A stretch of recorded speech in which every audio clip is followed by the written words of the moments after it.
Aquarium substrates can come in a huge amount of colors and textures and are even made from different materials, which can make picking your substrate for your first aquarium a little bit confusing or even daunting. But once you have the facts about these different things, it's actually pretty easy to select which one's going to be right for your particular setup.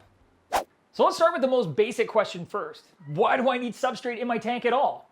Well, the fact of the matter is, you don't really need substrate like sand or gravel in your aquarium. There are many aquariums owned by hobbyists that are bare bottom, meaning without substrate, and going bare bottom has its own benefits. For example, all of the waste that builds up in the aquarium is going to build up on that bottom pane of glass right where you can see it, meaning you'll know exactly when it's time to easily siphon that out. You can also use a pump within the aquarium like a power head or a wave maker to push all that debris on the bottom pane of glass towards the filter intake, meaning you probably won't have to do as much maintenance because there's no gravel there for all of that debris to get trapped in along its way to the filter. On the other hand, there are fish that really benefit from having a substrate to interact with. For example, fish species that like to excavate or dig, such as cichlids, will appreciate having a substrate they can move around to create their territories or breeding nests. Other fish that like to use barbels to forage on the floor of the aquarium may prefer a soft sand over a glossy pane of glass. Rooting plants, for example, will need a good substrate in order to be held in place and thrive in your aquarium. At the heart of it, most of us want substrate in the aquarium just for the aesthetic appeal, the decor of it. Because let's face it, it's a lot more natural looking than our fish swimming over what looks like essentially a mirror once you fill the tank with water. So if you decide substrate's something you need because either you like the way it looks or the inhabitants you're keeping require it, how do you choose between, coarse and fine, and what substrate do you actually want? You'll notice right away you have lots of options for the size of the substrate you want to use for your tank. The size of your substrate will affect how easy it is to maintain. The finer the substrate, the harder it can be to keep clean through siphoning or gravel vacuuming. Coarser substrates like pea gravel are heavier, and they're not going to travel up the siphon tube and down the drain the same way a substrate like sand will when you're doing maintenance on your aquarium. And that's actually a reason why a lot of aquarists will avoid using sand in their tanks. However, if you want to keep a species that's going to require sand, like something with barbels or maybe even stingrays with soft bellies, you're going to have to sacrifice that ease of maintenance for what the fish is actually going to require.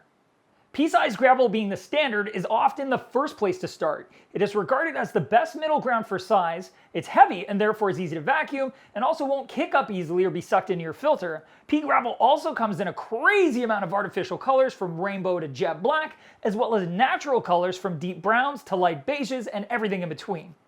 It works very well for keeping artificial plants anchored in place and can even be a good foothold for many live plants. A step up from pea gravel would be jelly bean sized or larger river stones, although they are a little less popular than pea gravel.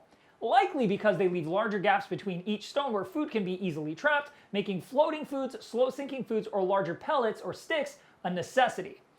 That aside, they're next to impossible to suck up during gravel vacuuming and can be a great substrate in aquariums with high flow, like river tanks, since they're unlikely to get moved by the fast flowing water.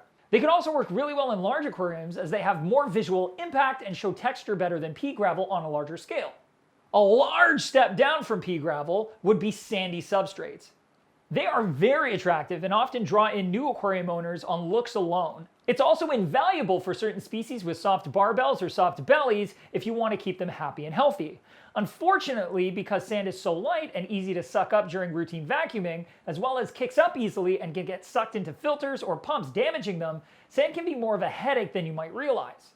Sand is gorgeous, yes, and if you decide you want sand, you just need to take precautions to make sure you don't have a filter intake too close to the bottom, and also that you don't have fish that are likely to kick up the sand into the water column, and that you're extra cautious during vacuuming so you don't send too much sand down your drain along with the fish waste. Now that you have a decent grasp on how the size of the substrate itself is going to affect your aquarium and its inhabitants, we can now take a look at inert versus pH buffering substrates. Standard gravel, river stones, and sand are going to be inert, meaning that the materials they are made from will not affect the pH of your aquarium, which in most cases is perfect for a tropical community tank. When it comes to saltwater aquariums or African cichlid tanks, a substrate that can help buffer your pH and keep it naturally higher can be a great benefit. Saltwater aquariums usually aim for a pH between 8.2 and 8.4, and most saltwater substrates are made from crushed coral or aragonite, which can help keep it there. They're also made in various sizes as well, so you'll get lots of options there too. Although you can't use saltwater substrates for African cichlids, you can also find a lot of African cichlid specific substrates that are usually mixes of gravels, crushed shells, limestone, and other materials like sand to make a more decorative or attractive substrate specific to them, sometimes even mimicking their natural habitat much more accurately. Lastly, there are substrates specifically for planted aquariums. If you're going to keep live plants, you want to get a substrate that's going to aid in their growth. There are many options for planted substrates, from pelletized soil to fracted clay, and they all get the job done, each with their own benefits and considerations. What they all share in common is that most plants are going to prefer them over standard gravel or sand. As long as you're shopping for a planted aquarium substrate, you're going to end up with something that's going to work. With all that info, hopefully you'll have an easier time figuring out what substrate is going to be right for your particular aquarium setup. But if you have any questions, drop those down in the comment section and we'll get back to you with some informations. I personally often reply, and then we have awesome staff that will as well, including Brian, who's behind the camera. And don't forget to subscribe to our channel. We've got tons of videos great for beginners all the way up to seasoned hobbyists. We've got all kinds of really cool build videos coming out, some other interesting informations via the video waves. And as always, keep on tanking with me, making very little sense sometimes, but trying to provide all the information I possibly can on our beautiful hobby, because that is what inspires me. And you guys inspire me. React videos, more of those too.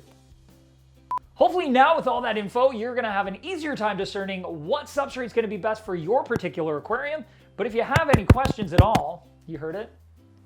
But if you can't, or you having a question, bro, I'm having a question over here. I'm having a question, okay? Bro, where am I?